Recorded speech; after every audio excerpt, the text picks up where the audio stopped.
की आपल्या डोळ्यासमोर विविध चित्रे निर्माण होतात. कित्येक फेक अकाउंट असलेलं फेसबुक, अफवा पसरवणारं व्हॉट्सअप, घरी माय बापाचं न ऐकणाऱ्याला तिथे दुसऱ्यांची ट्विट ऐकावी लागते ते ट्विटर, आणि आयुष्याचा टायर पंक्चर ट्यूब सारखा झालाय हे म्हणजे YouTube. ही काही सोशल मीडियाची माध्यमे. अनेक तज्ञांचं असं मत आहे की सोशल मीडियामुळे कित्येकांचं आयुष्य घडलं, तर अनेक बुद्धिजीवांचं असं देखील मत आहे की सोशल मीडिया युवकांचा मार्ग भटकवण्यास सर्वाधिक जबाबदार आहे.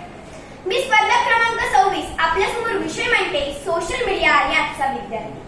खरं तर सोशल या शब्दाचा अर्थ सामाजिक असा होतो, परंतु कर्तव्याची जाण आणि जबाबदारीचा भान नसलेला विद्यार्थी जेव्हा अजाणतेपणे सोशल मीडियाचा वापर करायला लागतो, तेव्हा सोशल मीडिया समाजासाठी आणि समाजाचे आहे, अर्थातच सोशल आहे यावरती प्रश्नचिन्ह निर्माण होते.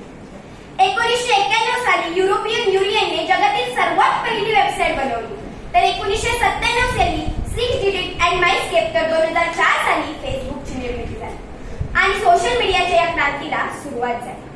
आजच्या विद्यार्थ्याचं मन हे व्हॉट्सअपच्या स्टेटसला गेलेलं आहे. आजच्या विद्यार्थ्याचा मस्तक हे फेसबुक मॅनेजरच्या हस्तगोल मुलीच्या फेक अकाउंटमध्ये चॅटिंग करण्यात नतमस्तक झालेला आहे. आजच्या विद्यार्थ्याचा मेंदू हा आसारामसारखा भोंदू झालाय, जो असलेली साईट शिवाय दुसरं काही पाहत नाही, आणि आम्ही म्हणतो आजच्या विद्यार्थ्याचं मन मस्तक मेंदू सशक्त आहे. आजचा विद्यार्थी सोशल मीडियावरती इतका गुरफटून गेला आहे की आजचा विद्यार्थ्याला पबजी आणि ब्लू वेल सारखे घातक गेम तर माहित आहेत, परंतु आजच्या विद्यार्थ्याला हसत हसत फाशीवर जाणाऱ्या सहसाच्या रक्ताचा धगधगता अंगार शहीद आझम भगतसिंग आजच्या विद्यार्थ्याला माहित नाही.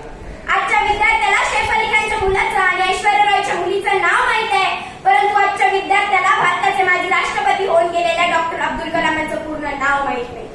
आजचा विद्यार्थी आपल्या आईच्या पायाच्या टाचेवर पडलेल्या भेगांपासून अन्नमिन्य आहे. शेतकऱ्याला कर्जमाफी झालीच पाहिजे म्हणून एका मागोमाग एक पोस्ट टाकणारा विद्यार्थी आपला बाप शेतात राबतो, तेव्हा त्या बापाच्या हाताला हात लावून काम तो विद्यार्थी करत नाही. परवा येणारी रखुमाई समान अशी सोशल मीडियावरती कमेंट टाकणारा विद्यार्थी जेव्हा रस्त्यावरून जात असतो आणि जाताना त्याला एक वाटेत सुंदर तरुणी दिसते, तेव्हा त्याची नजर त्या तरुणीकडे कशी वळते त्याचं त्यालाही समजत नाही. मग सोशल मीडियाचा योग्य वापर विद्यार्थी करतो की नाही याचा विचार आपल्याला करणं अत्यंत गरजेचं आहे. तुकाराम महाराज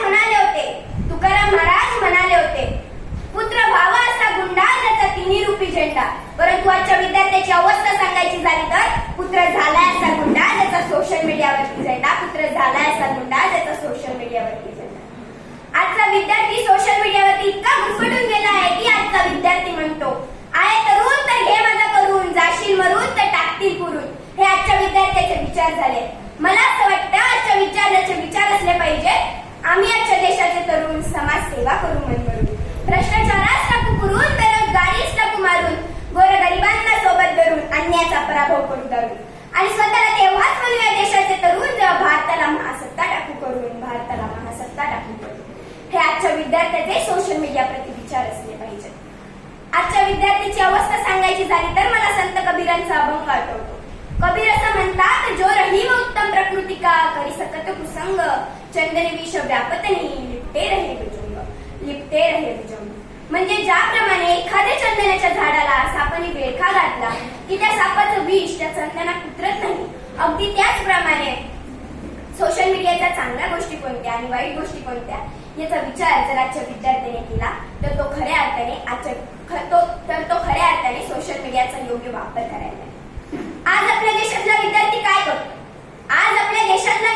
काय करतोय? जिओने दिलेला 1.5 GB डाटा संपला आहे म्हणून अस्वस्थ होऊन झोपणारा आज रात्रीचा तरुण एका गोष्टीचा विचार कधीच करत नाही की आपल्या देशात जो डाटा निर्माण होतोय किंवा आपण जो डाटा निर्माण करतोय तो आपल्या स्वतःच्या मालकीचा आहे. इमॅजिनिंग इंडिया नंदन निलेकनी भारताचं भविष्याचं चित्र रंगवताना म्हणतात, डाटा इज न्यू ऑइल. येणाऱ्या काळात ज्या देशाच्या मालकीचा जास्त डाटा तो देश संपूर्ण जगावरती राज्य करेल. म्हणून आजच्या तरुणाईने प्रत्येक क्लिक करताना ते क्लिक विचारपूर्वक करणं मला वाटतं सर्वात जास्त गरजेचं आहे. तुकाराम महाराज म्हणतात, तुका म्हणे दर्पणाचे अंग, ऐका हा, तुका म्हणे दर्पणाचे अंग, ज्याचे त्याचे डावे रंग. आपल्या समोर सोशल मीडिया एक दर्पणाचे अंग घेऊन आपल्या समोर आहे. आपण कुठलं बिंब घेऊन त्याच्या समोर जाऊ यावरती आपलं प्रतिबिंब अवलंबून आहे. मला आशा आहे की माझ्या देशातील तरुण आता योग्य भूमिका घेऊन सोशल मीडिया समोर जाईल आणि सोशल मीडियाचा योग्य आणि योग्य वापर करा. धन्यवाद.